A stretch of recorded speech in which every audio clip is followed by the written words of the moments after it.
Wow. So that's so nice of you to say, Pete. I don't tend to do much business speaking outside of Coventry. And you're going to hear the word Coventry said a lot over the next 20 minutes. So get prepared that you're going to learn more about Coventry than everybody else.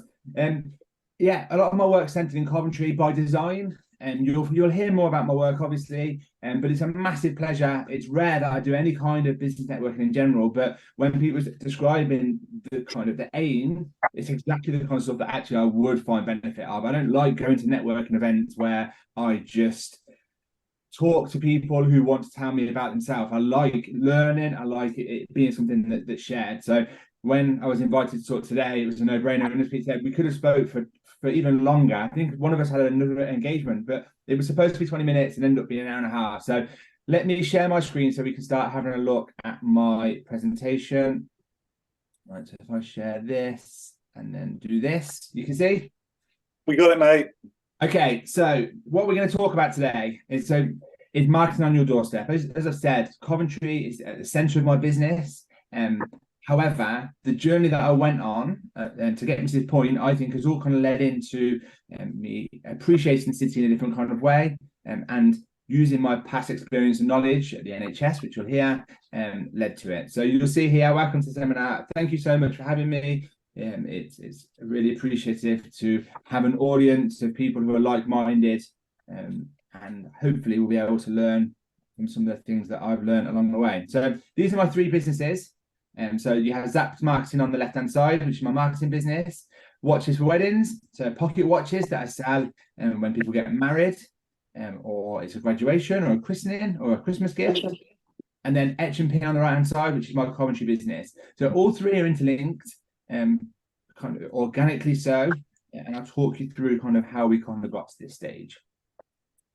So in particular, we'll look at my background in marketing. So I started working for the NHS in 2008, and I had relatively recently finished university, and I started as a communication assistant after a short time being an admin assistant, and I kind of worked my way up through the ladder. So I went from communication assistant to officer to senior officer to manager to lead to head of comms, and I was head of comms in Coventry, which was everything that I was really wanting to work towards. I was kind of Mr. NHS. I was corporate.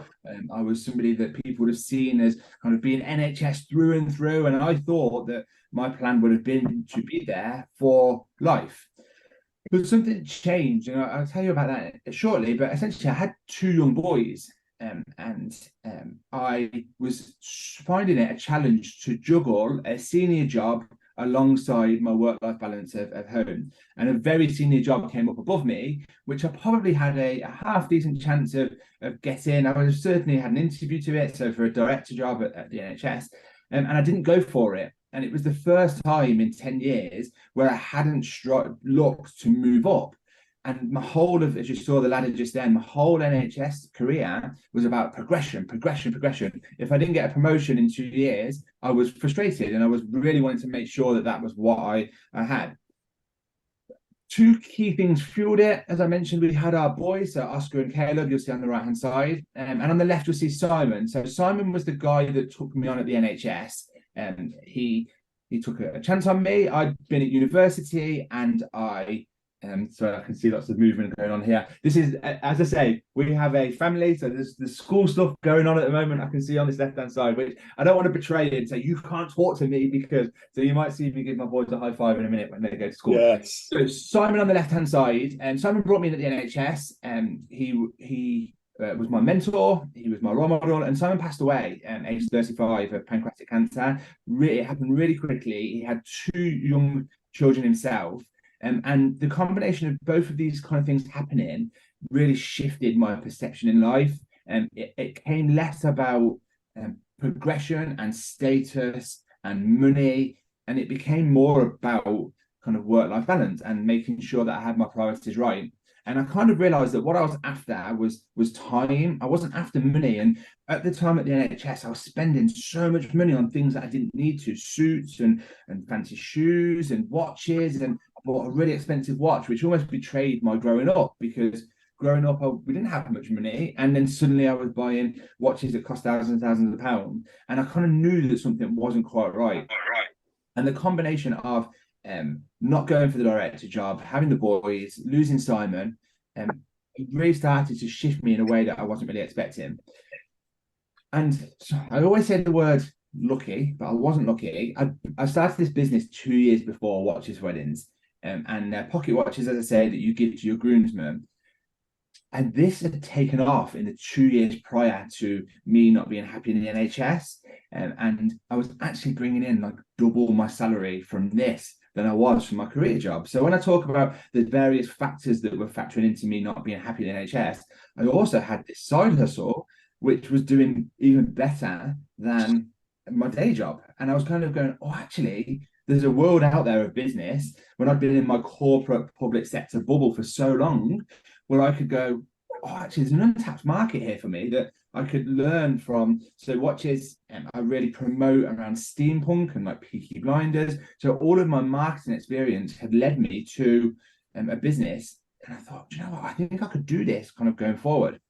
So I left the NHS about 6 years ago now, and I had a lot of people saying to me, and it was, again, in Coventry, it was quite a big deal that I left the NHS. A lot of the partner organisations were then saying to me, if you're doing some marketing support, can you support us as a consultant? Can you come in and do some work, mentoring or coaching? So I set up Zapped as a way to do that, to be the place where I could say, this is where you go if you want to hear more about my marketing and how I can support, really utilising my background in comms and in marketing. But I wanted something to be a real, if I wanted to get work locally, I felt like I had to have a business that was very visible locally. So I started Etch Pin, and the whole point of what I was trying to do is what you'll see in a second on the right hand side was I knew that I could get good media coverage on something as simple as a pin badge. And I knew it. I knew that if you could position the story in the right way, it would get coverage. And you can see here how many adverts are on this. There's at the bottom, I know how much PetXI would have paid for that. I know how much that the holiday thing would have cost. There's a lot of money that people spend to put things in papers, whereas actually, if you can position a story correctly, you don't have to pay for media coverage at all. So I started with a range of pin badges. So I was really starting to see with Coventry, it was prior to Coventry being City of Culture, that people were really starting to show an interest in the city in a way that they hadn't previously.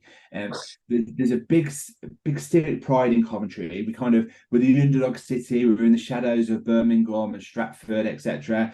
And I felt that it was starting to change, that people were actually wanting to show their pride in the city. And I thought, actually, let's give them something to do.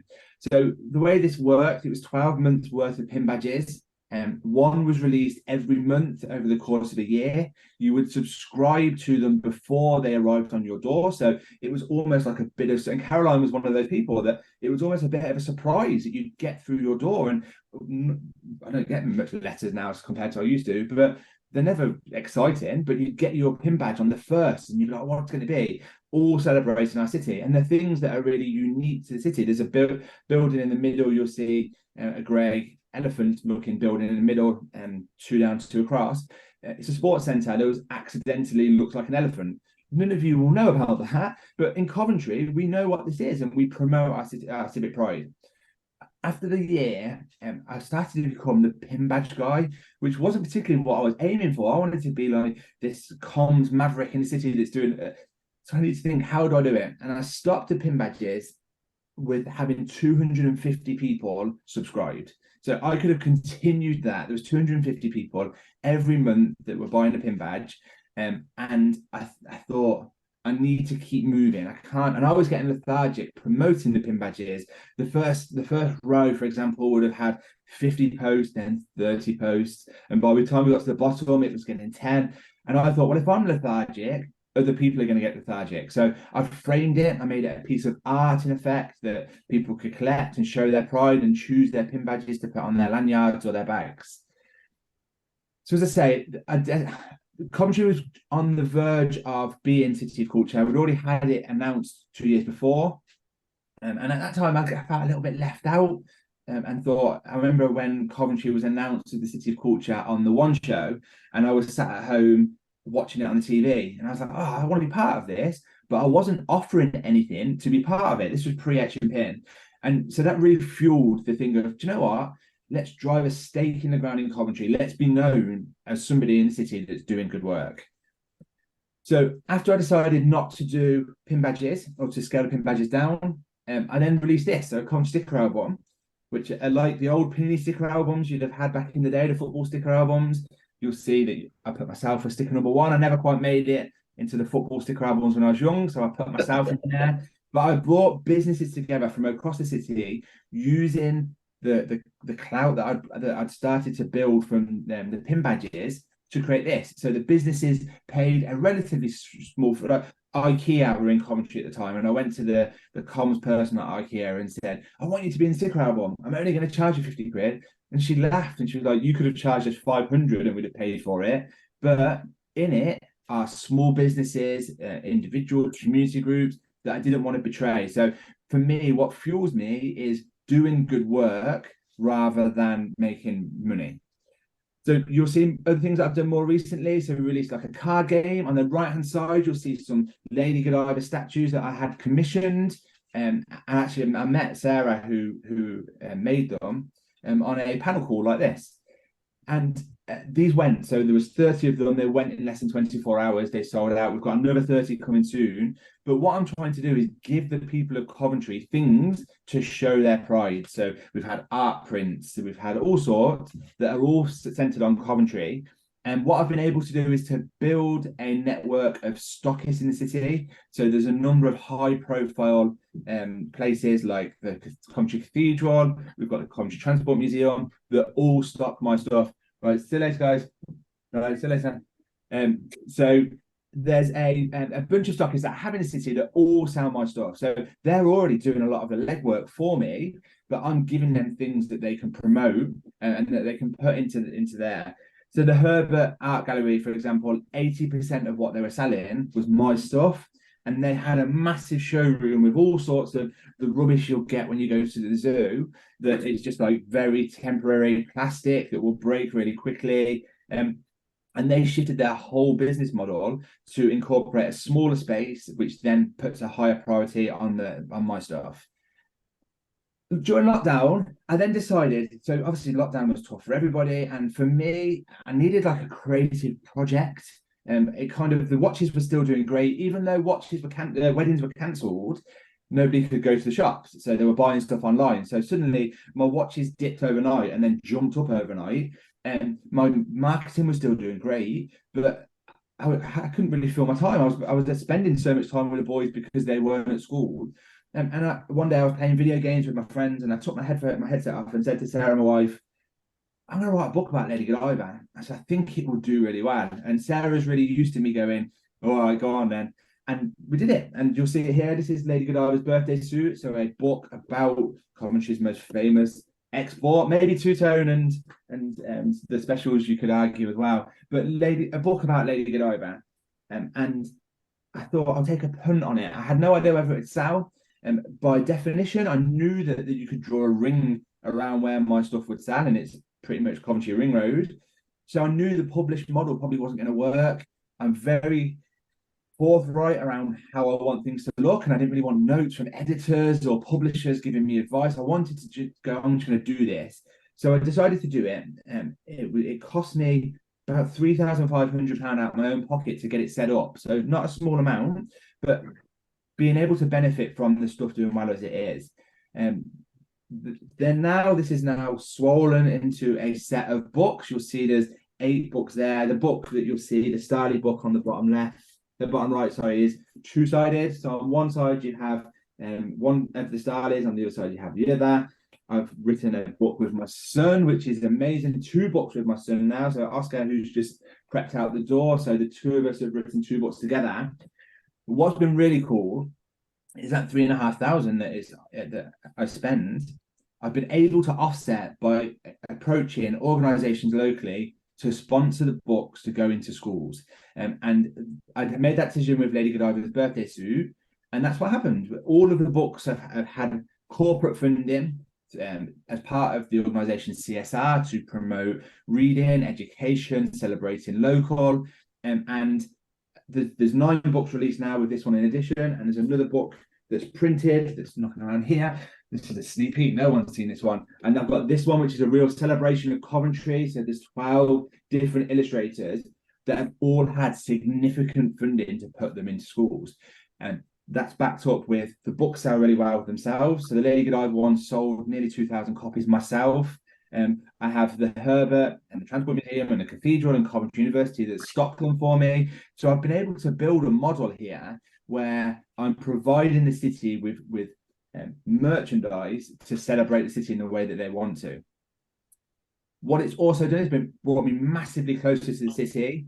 As part of the books going to schools, I've been out to, I've given 90 school talks over the last 2-3 years, free of charge to the schools. Often I'll take a bunch of books that the kids will get. And that's in addition to the 9,000 books that we've donated to our schools free of charge.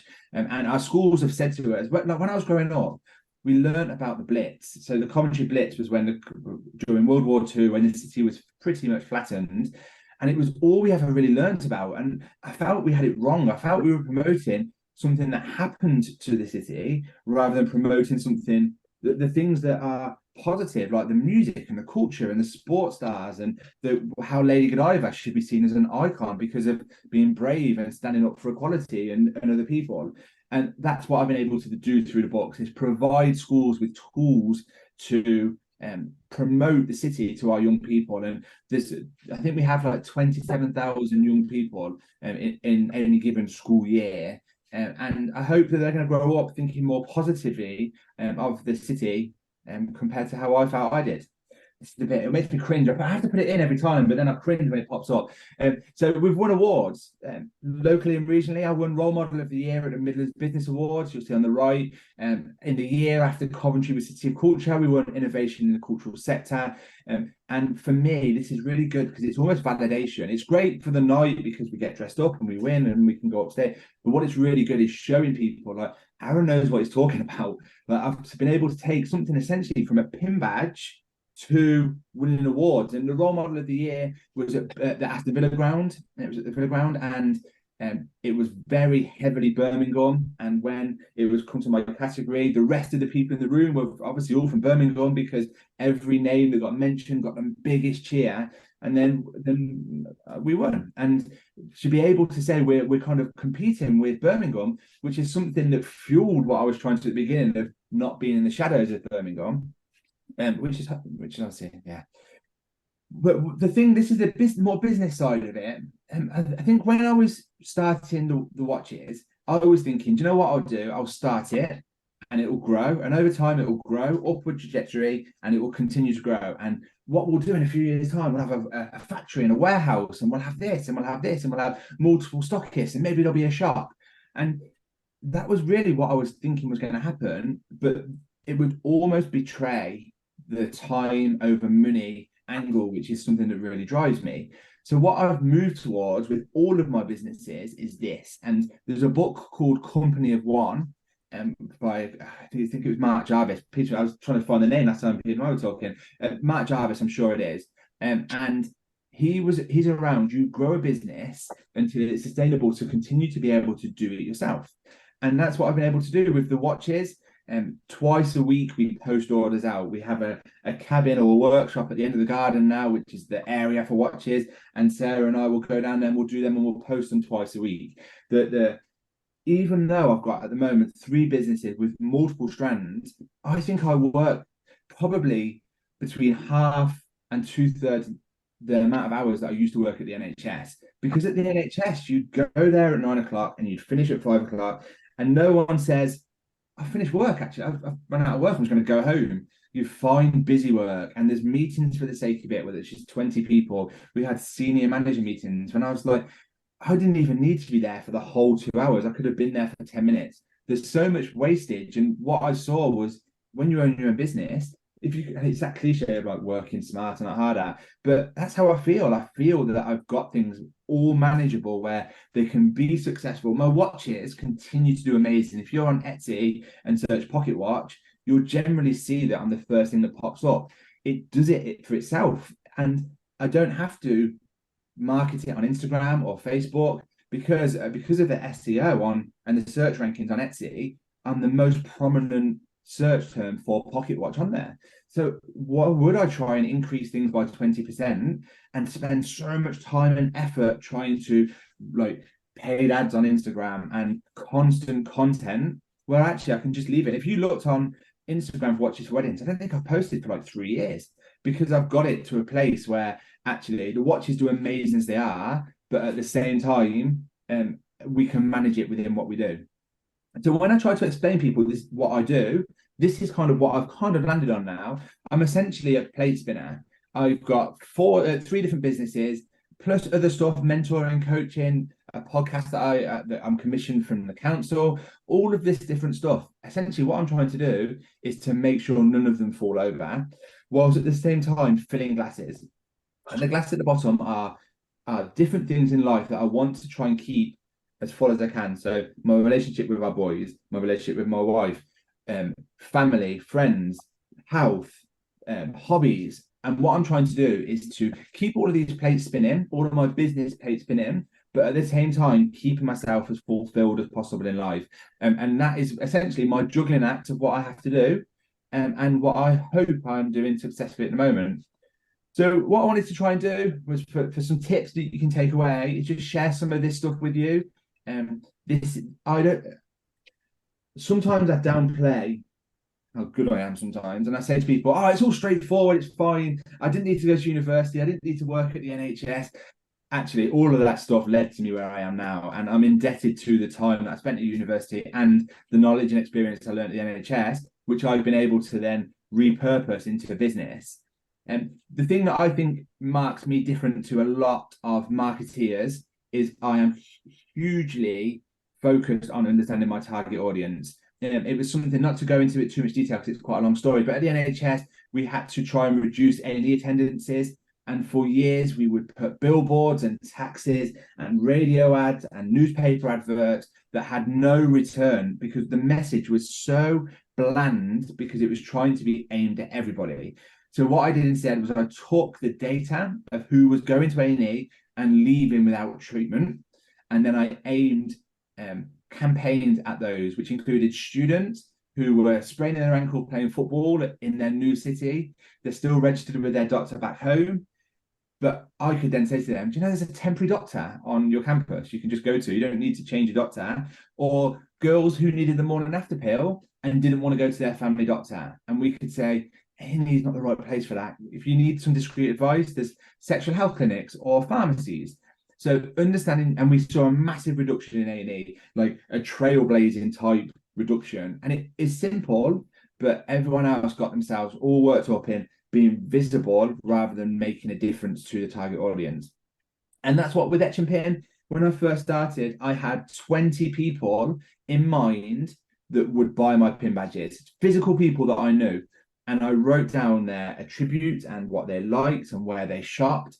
And I built Etch Pin around understanding the target audience. And we released a scar badge, which you can see here, but I made sure I positioned it really well. So you'll see in the top middle that the specials played in Coventry Cathedral, and the pub next to the cathedral. I just said, right, I'm going to give you a bunch of pin badges. You take a cut, and then however many, and they sold out the first. It was a four gigs in a row, and they sold out after the first night of what we thought they would sell. So they were phoning me up, can we have more? Can we have more? Because I knew that my target audience would be in that pub that like pin badges, because pin badges and scar go hand in hand.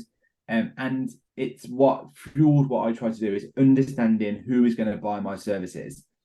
Leveraging local events. So something that I've been trying to do is, you can kind of see here, there's multiple things. So the idea was I was going to release books and I was going to get corporate funding, which led to me contacting Coventry Building Society, who then sponsored what was one, which actually has been two with my Oscar's latest book, to go into schools. So for them, that kind of worked really well.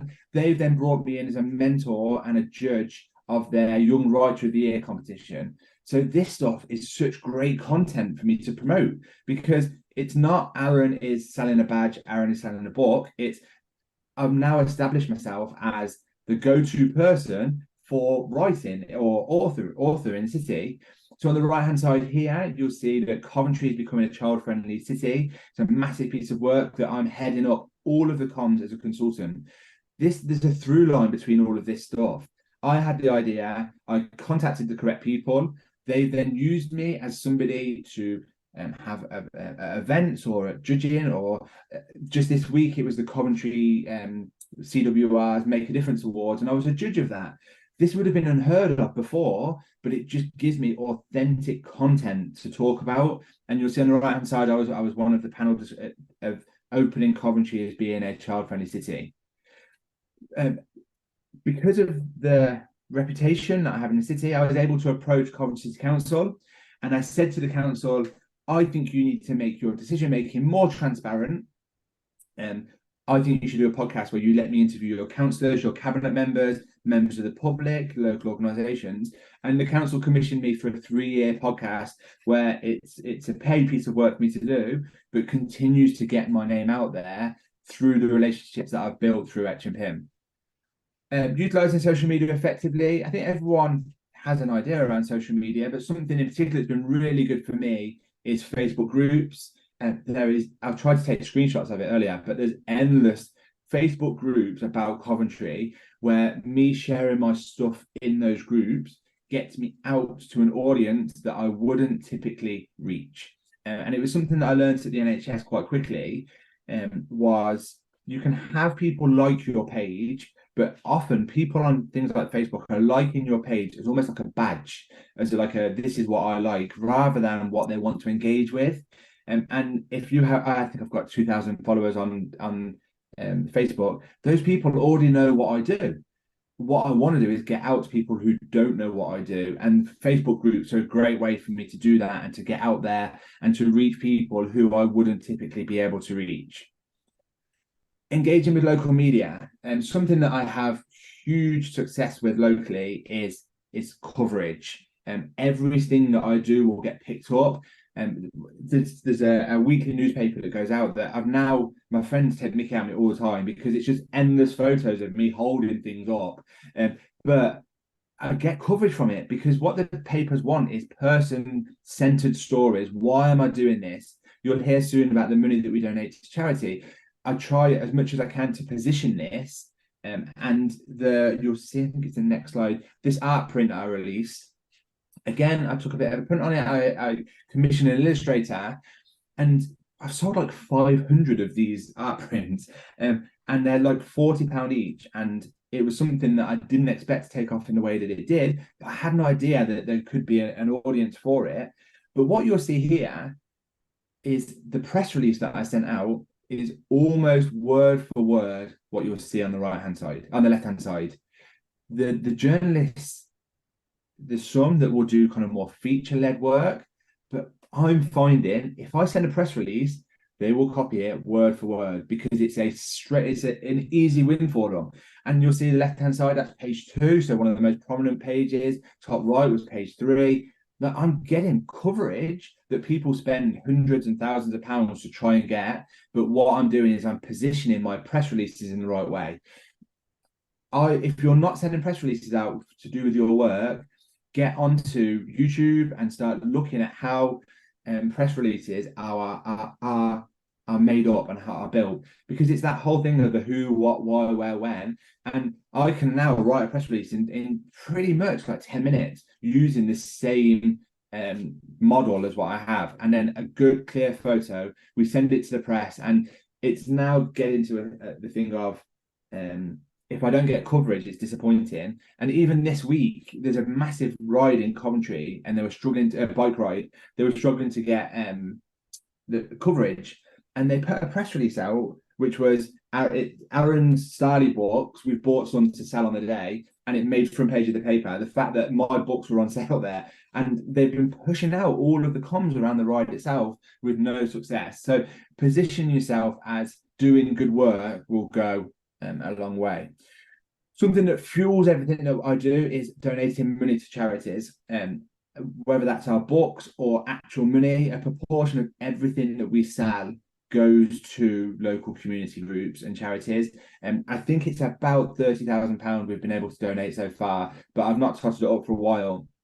And what that does is it gives me satisfaction in the way that I talked about filling my glasses. But what it also does, it enables me to tap into these charities as part of the promotion. So for Proof Bakery in the top, we'll say, did you know that 10% of every one of Aaron's art print is coming our way? They share it with their subscriber base. And it all kind of feeds itself, but at the same time being able to give money back. And every one of the charities or community groups, I'll tend to do a day with them. So I go out and I learn about what they're doing and why donations in general make a difference to them, and try to be a voice piece for our community groups. And again, Caroline, who recommended me today, that's kind of how that conversation started, was understanding what people are doing locally. So in terms of the 5 tips, I think that's kind of my high level ones. I think that's towards the end of what I do. You can find all my stuff over here. Even obviously I'm not in your cities, but even if you want to see the approach that I take, or how I structure websites, or how I sell things, or if you want any questions, I know there's opportunity for you to ask questions shortly, but this for me is, I love giving back to the community. And although you're not quite my community, you are my community in my marketing way now, of trying to pass on knowledge that I've learned. I don't gatekeep knowledge at all. I'll have people messaging me saying, I can't believe you've written a book. I've always wanted to do it. Who do you use for print? Look, I don't gatekeep that information. I'll send it to them. I don't say, oh, I'll help you do it and take 10%. Everything is about giving back and supporting people. I don't try and monopolize even though I am pretty much the only person doing merchandise for Coventry. I don't gatekeep it. If there's people that want a bit of help or want to know how to get pin badges, then I'll pass that detail on to them. So yeah, hopefully that was okay and covers it. Aaron, it's hard to do such a whistle-stop tour of the stuff that I do, and hopefully I've been able to capture that